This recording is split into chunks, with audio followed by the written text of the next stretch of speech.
Welcome, everyone. Let's just jump right in today. We are unpacking the final and, honestly, probably the most provocative chapter of Ayonik Fakati's 2025 book, Language Testing and Assessment.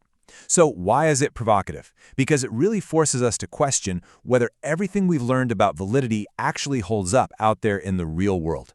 I'm your host and language assessment lecturer, and to make sure we cover this from every critical angle, I'm joined by two fantastic co-hosts. We have Elena, a postgraduate TESOL student, and Marcus, an early career language teacher. Thanks for having me. I am so ready to dig into this. As a grad student, these theories are constantly swirling in my head, but I always wonder how they actually play out when the rubber meets the road. And that's exactly where I come in. It's great to be here.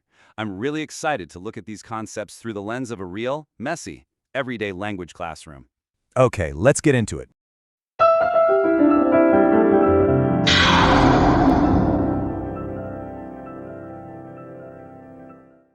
So here's our quick agenda for today's explainer. We're going to cover 5 main areas from Chapter 10. First, the evolving landscape of assessment. Second, multilingualism and linguistic diversity. Third, technology and AI integration. Fourth, ethics and fairness. And finally, assessment literacy and the future. Starting right off with Section 1, the evolving landscape. Throughout the entirety of Fakiti's text, we've carefully established these foundational rules of test design, reliability, and validity, right? But Chapter 10 essentially takes a wrench and throws it straight into the gears. It shows us how those foundational rules are currently being totally stress-tested by modern social realities, changing demographics, and just wildly rapid technological advancements. Yeah, and looking at what we're covering today, I can tell you right now, these are not just academic talking points. The ground is shifting incredibly fast. Literally, in just my short time teaching, the way my students learn and communicate has completely transformed. It's a rapid evolution, and traditional tests often feel like they're just struggling to keep up with the actual classroom practices I see every single day. That perfectly sets up our core challenge. Fakiti highlights this really powerful quote from Alana Shohomi. She notes that tests are powerful tools in education and society, which may lead to unintended consequences that must be examined and evaluated. Now, for those of us in the assessment field, a massive unintended consequence is what we call washback. That's how the format of a high-stakes test actually dictates and restricts what teachers feel allowed to teach in the classroom. That quote really strikes a nerve for me because it highlights systemic gatekeeping. It makes you realize that language testing isn't just about measuring discrete grammar points. It acts as a socio-political filter. Tests are frequently used to filter populations for immigration status or to block university access. If the test design is flawed, we might be inadvertently punishing students or pushing them entirely out of major life opportunities. Moving on to Section 2, multilingualism and linguistic diversity. This brings us to the first major challenge. I really want to ask the panel, how can traditional standardized tests fairly evaluate today's highly diverse and multilingual learners? Because the old ways just don't seem to fit the complex realities of modern communication at all. That is literally the million-dollar question, Elena. What we are seeing is a very necessary theoretical shift. For decades, assessments were built on monolingual norms. That's the idea that you measure a student against a static, ideal native speaker model. If we test multilinguals using a strict monolingual standard, we encounter massive construct underrepresentation. Basically, we are fundamentally failing to measure their actual cognitive and linguistic repertoire. Fakiti points out we absolutely have to move toward multilingual realities, recognizing that multilinguals use a dynamic, flexible communication style across multiple languages. They aren't just two monolinguals occupying one brain. Absolutely. With my diverse students, their reality is incredibly fluid. They are constantly negotiating their identities and strategically drawing on different linguistic resources depending on the context. Testing them as if they should only operate in a strict monolingual vacuum, it completely misses their actual communicative competence. Right, and that brings up translanguaging. That's the systematic and non-systematic switching between multiple languages to communicate effectively in a given situation. My big question as a grad student is, how can translanguaging actually be scored on a formal test without penalizing the student? It's a fierce debate right now regarding test validity. Traditional scoring penalizes any deviation from the target language, for sure. But if translanguaging is authentic communication, ignoring it makes our tests way less valid. We have to figure out how to assess the effectiveness of communication itself. For example, moving toward task-based assessments where the scoring rubric focuses on whether the student successfully solved a problem or conveyed a meaning, using whatever linguistic resources they have available, rather than just doing these rigid, discrete grammar checks. Let's shift to Section 3, Technology and AI Integration. I really want to push our conversation toward what I think is the absolute climax of this discussion, and definitely the biggest disruptor in my daily life: the massive shift toward digital tools, AI, and computer-assisted language testing and assessment, or CALTA. Right. CALTA encompasses a massive spectrum now. We're talking everything from learning management systems like Canvas to internet-based tests like the TOEFL IBT, computer adaptive testing, and of course, online remote proctoring software. Oh man, it's that remote proctoring that causes massive anxiety among my peers. You have this software that actively records your room, monitors your eye movements, and verifies your identity. Beyond feeling incredibly intrusive, we have to talk about algorithmic bias here. Some of this software flags completely natural eye movements as cheating behavior, or it notoriously struggles to accurately verify the identities of students with darker skin tones. It's a huge equity issue. And honestly, even if the algorithm works perfectly, if your internet connection blinks, your test anxiety just goes through the roof. And beyond proctoring, the generative AI era is totally upending how I grade. Tools like ChatGPT and Grammarly are just ubiquitous now. How do we actually ensure academic integrity? When a student submits a final essay, I constantly question the authenticity of the learner's performance. Am I grading the student's language ability, or am I just grading a large language model's algorithm?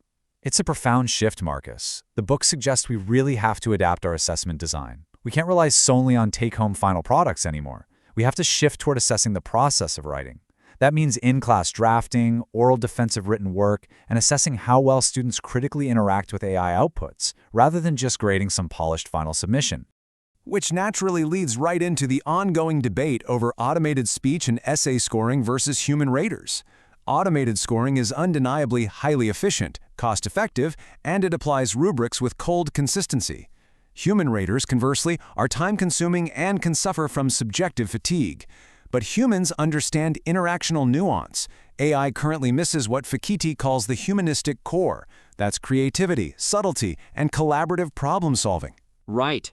To make that concrete, a human rater can easily tell if a student is being sarcastic, empathetic, or culturally sensitive during a role-play speaking prompt.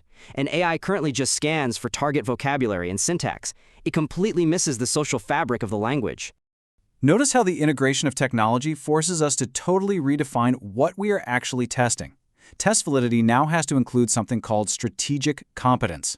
This is the test taker's ability to assess and evaluate a computerized environment and use those digital tools effectively. Oh, this is huge for the classroom. It means that when my students take an online language test, they're inadvertently being tested on their computer skills, their typing speed, their ability to navigate a weird digital interface. If they fail, is it because they don't know the language or because they just aren't tech-savvy? Exactly, Marcus. In assessment terms, we call that construct-irrelevant variance. We are accidentally measuring something outside of the language construct we actually intended to measure, which damages the validity of the whole shebang. Section 4. Ethics, Fairness, and Quality. This shifts our explainer perfectly toward the human element. With all these complex new technological systems and highly diverse learner populations, how can educators possibly maintain fairness and minimize bias in a practical way? Faculty breaks down ensuring fairness into 4 key steps. 1. Maximize equal access and accommodations. 2. Remove measurement and format bias. 3. Guarantee the opportunity to learn the material. And 4. Interpret scores responsibly based on context. Let's actually unpack step 3 for a second. Guaranteeing the opportunity to learn. This ties right back to our conversation on strategic competence. It is fundamentally unfair to test a student on a complex digital platform if they haven't been explicitly taught how to use that specific platform beforehand. You're setting them up to fail not on language, but on access. The crucial point is that fairness isn't just a nice idea. It is a strict ethical obligation. The International Language Testing Association, or IALTA, explicitly outlines this in their Code of Ethics. We must respect the humanity of test takers, maintain confidentiality, never misuse knowledge to cause harm, and carefully consider long-term effects. What does misusing professional knowledge actually look like in practice, though? A great example is using a test for a purpose it was never designed for. Say, taking a quick, low-stakes diagnostic placement test and using it as a high-stakes university exit exam. That's a massive misuse of the tool that causes direct harm to the student. We always have to remember that language assessments often dictate life-altering consequences for individuals, like immigration status, employment, and higher education. Final section, Section 5. Assessment Literacy and the Future. Hearing all this, I have to ask, how can early career educators and postgraduate students possibly keep up? The theoretical demands, the algorithmic biases, the ethical obligations, it's just overwhelming. The answer lies in what we call language assessment literacy, or LAL. LAL is the essential, ongoing knowledge required to design, evaluate, and critically analyze testing systems. Notice the breakdown of LAL beneficiaries here.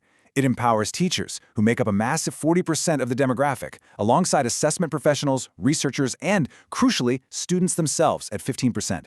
LAL gives all stakeholders the vocabulary to challenge and improve flawed testing practices. And as we loop to the future, we have to adopt a complex systems perspective, championed by researchers like Larson Freeman.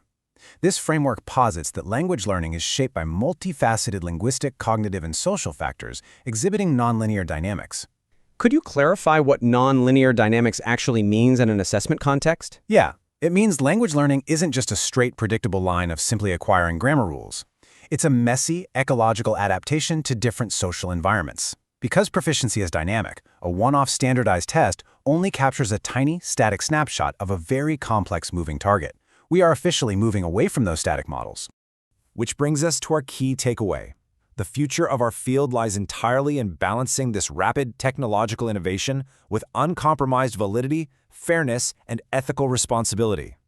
As a future TESOL graduate, it makes me realize my role really has to be an advocate. I can't just administer a test blindly. I have to be a critically informed assessment user who actively defends my students' diverse linguistic realities against these rigid structures.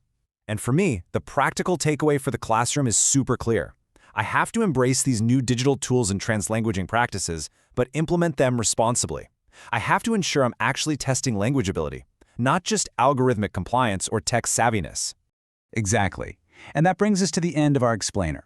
I want to close this mini lecture by challenging our postgraduate audience to deeply apply these principles in your own careers. Consider this final reflection. How will you adapt your practices to become a more informed, ethical user of language assessment in this rapidly evolving landscape? The future of education is in your hands, and it's up to all of us to ensure it remains human, fair, and just. Thanks for learning with us today.